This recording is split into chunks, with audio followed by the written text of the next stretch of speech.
Maybe the fact is this: you're not entertaining enough. Now, I know, I get it. I already know what you're saying.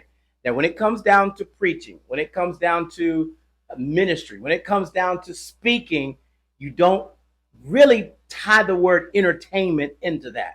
Let me explain what I mean before you turn, before you go off, before you troll me, before you say whatever you're going to say. Let me explain. Every presentation must have a heartbeat. A heartbeat. You know, if you think about a heartbeat is up, it's down, it's up, it's down, it's up, it's down. One thing you never want to happen is you never want that heartbeat to flatline. The other thing you don't want to happen is you don't want that heartbeat to go so fast that it starts causing problems. I actually remember when I first started preaching, I would come out the gate at like 130 miles per hour, like 130 miles per hour in 60 seconds. And I would just go and just boom. And I'm just way up here. And the problem was that at the end, it was so heightened and exhilarating. And I wasted so much energy and I gave out so much. And the fact is that oftentimes I left the people behind, that I was going so fast that people really couldn't catch up to what I was saying and how I was saying it. So over the years, I learned this concept of creating a heartbeat within my message, or creating what we can call pacing within my message, so that there is a pace to the message so that I can connect to the people that I'm called to reach versus me going 130 miles per hour. Or how about this?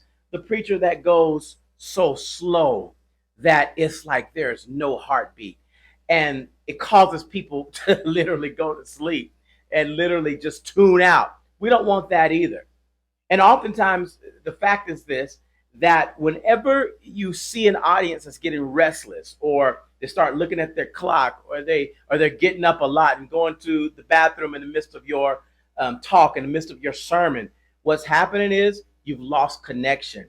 That means that somehow within your conversation, there was no pacing, there was no heartbeat, and so you lose the audience. And here's what I need you to understand: that if you really want to move your audience to the next level, the first thing you have to do is make a connection.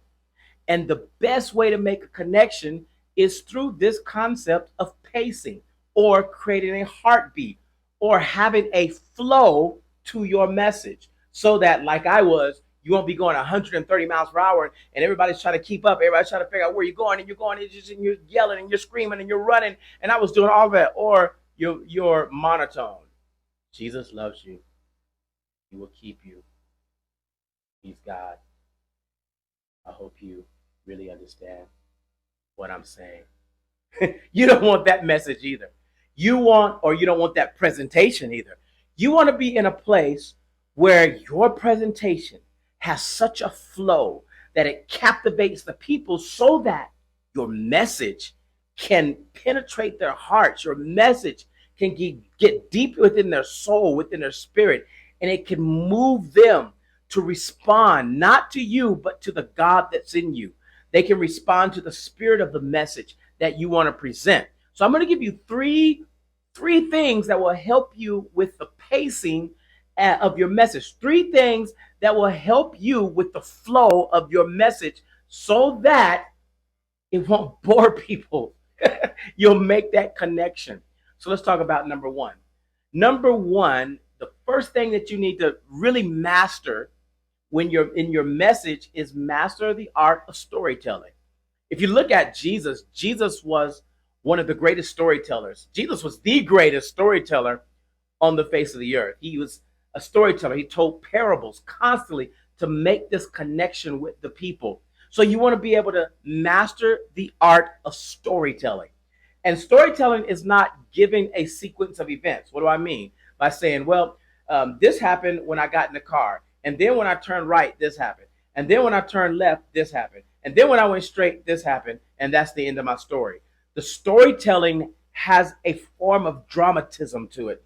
It's dramatic. It has conflict in it. Now, storytelling is something that has to be strategic and mastered. If you want more information about that, talk to me about the Master Storyteller Academy. Just send me a message and I'll tell you all about the Master Storyteller Academy and how that can work for you in your process of learning how to be strategic in your storytelling. The other piece is to learn how to work through the emotions. Laughter is really big. If you can learn how to make people laugh within your message, sometimes I do it and I don't even know I'm getting ready to do it. I'm just talking, or I'm just talking about an event, or I'm just saying something and everybody laughs, but it immediately makes this connection. When you laugh together, you oftentimes open up.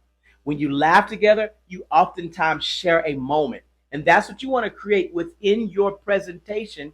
You want to create moments that are emotional, maybe in moments that pull on the emotional strings, because that's going to make this connection with the people that we all need. And the last one is transparency.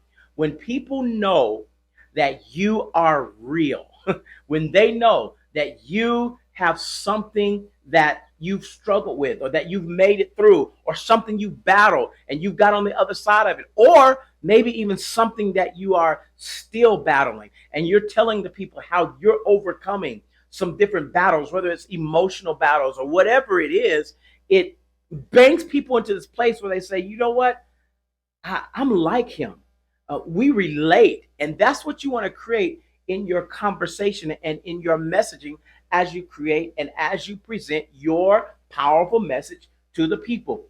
I have this that I call the Sermon Mountain, not the Sermon on the Mount. That was Jesus. I'm talking about the Sermon Mountain. The Sermon Mountain is this. It's where you have a preacher who is on the mountain, who is preaching a message to people that are in the valley. But because he's on the mountain preaching this message, the people in the valley never can hear the message that he's preaching. But what has to happen is the preacher on the Sermon Mountain has to come down to the valley and preach at the level and language of the people, and then, listen to me, pull them all back up to the top of the mountain.